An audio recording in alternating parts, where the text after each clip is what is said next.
E aí, pessoal, as notícias não param e é preciso repercutir. Também um pouco do jogo, mas neste vídeo nós vamos falar do efeito janela e as tantas e tantas sondagens que parecem não ter fim com relação a alguns jogadores do Grêmio, e isso pode enfraquecer o time no segundo semestre. César Cidade Dias falando de Grêmio aqui no YouTube, papo de gremista para gremista.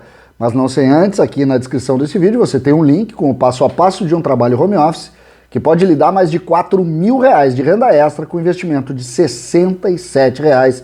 Entre no link e entenda um pouco mais dessa atividade. Eu ontem, naquele empate, e a KTO, que é parceira do CCD, tanto aqui quanto lá no Instagram, ontem fiz a minha fezinha lá na KTO e acabei me dando mal. O Grêmio não me ajudou, sofreu gols, não venceu, enfim, não foi legal. Mas você pode ter um bônus lá, é só entrar, digitar o CCD lá no código e pedir lá no chat para ganhar um bônus lá da KTO que eles vão te dar. KTO.com, entra lá e entenda também um pouco desse parceiro aqui desse espaço. Gente, o que eu quero falar a partir de agora? Das sondagens da janela. Eu sei que tem que falar do jogo, eu sei que o Grêmio é a lanterna, eu sei que a coisa não tá boa dentro do campo, que o Grêmio tem que melhorar, que tem o jogo do Fortaleza, mas nós vamos falar nisso hoje ainda, nós vamos falar amanhã, nós vamos falar bastante domingo, eu vou comentar o jogo mais uma vez na Rádio Bandeirantes, então a gente vai falar muito sobre o jogo. Por que eu reservei um espaço aqui e acho que é importante a gente discutir o efeito janela, que foi o texto que eu dei para o início desse vídeo? Porque as sondagens parecem não ter fim no Grêmio. A notícia de hoje, vinda pelo Vaguinha e também pelo Wagner Martins, o Vaguinha e também pelo Matheus Dávila lá na Rádio Bandeirantes, dá conta de que a Juventus vai fazer uma proposta de 10 milhões de euros por Wanderson. Nós sabemos também que existe um negócio ou uma proposta ou uma sondagem do Dínamo de Kiev por Ferreira, dentro dessa dificuldade que o Grêmio está tendo para renovar. A gente sabe também que existe uma situação envolvendo o Juan, o zagueiro. Já são 3. Aí se fala em Tonhão, se fala também em Darlan, enfim. O que é verdade e o que o Grêmio e como o Grêmio vai fazer para pelo menos tentar segurar esses caras aqui? Porque se a situação não tá boa com eles, vai ser pior sem eles. E o Grêmio tem que ter o entendimento sempre com a visão esportiva das coisas. Vamos lá, vamos pegar a notícia do Vaguinho e do Wagner Martins. O Grêmio tem hoje 50% do Wanderson e pode transformar, em razão de uma cláusula lá que já está definida, em 70%. 10 milhões de euros. O Grêmio vai ficar com 7 milhões de euros pelo Wanderson. Não pode vender. Não pode nem sugerir. O Grêmio fez 2 renovações no intervalo de 5 meses para aumentar a multa. Não pode nem sugerir isso aí. Ah, vai ver a Juventus de Turim que vai botar não sei aonde para ele ganhar experiência. Vai pro inferno com essas propostas. Pro inferno com essas propostas. O Grêmio não pode correr esse risco.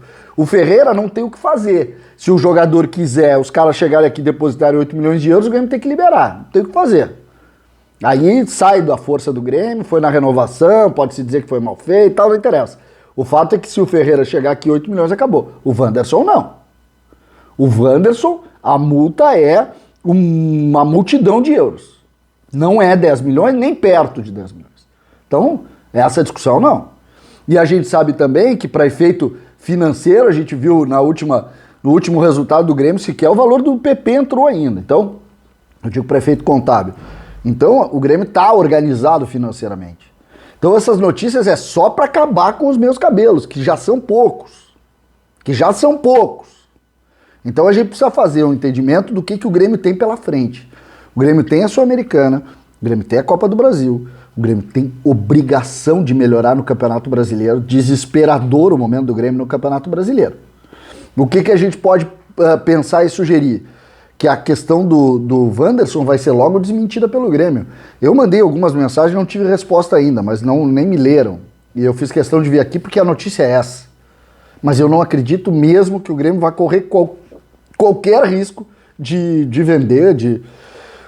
O Wanderson, que para mim é um jogador com potencial de seleção brasileira, que hoje é a reserva do Rafinha, que ontem o Rafinha inclusive foi muito bem no jogo, mas eu não imagino isso. sempre dizendo, o Juan é um mistério hoje, porque eu não sei por que esse menino não está sendo relacionado. Ontem me disseram que ele ainda está um pouco incomodado com a gripe que ele teve e tal, ele teve uma amidalite muito forte.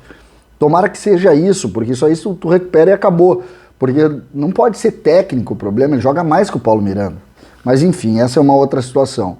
Além desses, a gente tem que ver a questão essa do Darlan, que é uma situação que hoje me preocupa, porque o Grêmio vai perder o Matheus Henrique muito tempo e precisa do Darlan.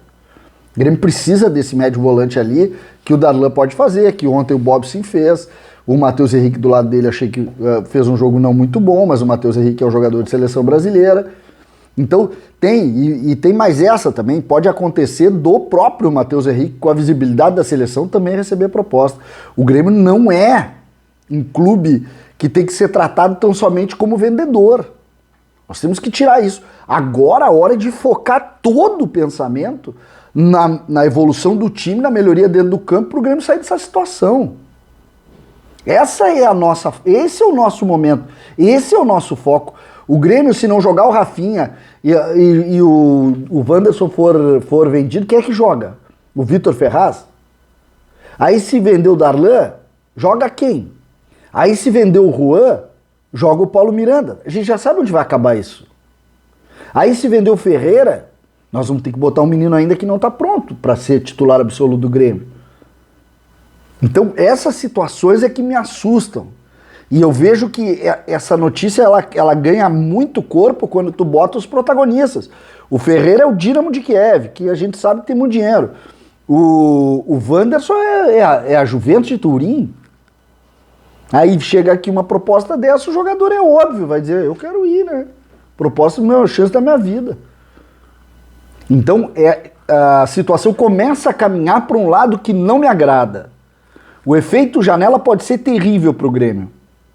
Lembrando, o Grêmio é um clube que não tem conseguido acertar as contratações, não acerta as contratações. Esse ano até o resultado delas é bom, porque contratou pouco, o Thiago Santos é titular, o Rafinha é titular, Douglas Costa é hors concurso. Então eu nem falo desse ano, mas nos últimos anos é um terror. Um terror. Então a gente precisa minimamente falar nesse assunto preocupado. Não dá para perder o Wanderson, não dá para perder o Juan, não dá para perder o Darlan. O Ferreira eu não coloco no não dá para perder porque é um assunto de força maior, não tem o que fazer. Agora os outros não. Então, todo cuidado para o efeito, esse efeito que é o efeito janela. O Grêmio não pode enfraquecer na janela. O Grêmio tem que fortalecer na janela. Se o Grêmio enfraquecer, vai ser muito mais difícil, vai ser muito mais complicado. E a gente que já corre risco, pode correr muito mais. E, sinceramente, eu tô assustado com essas informações e a qualquer momento eu volto aqui pra gente falar mais sobre isso. César Cidade Dias falando de Grêmio aqui no YouTube.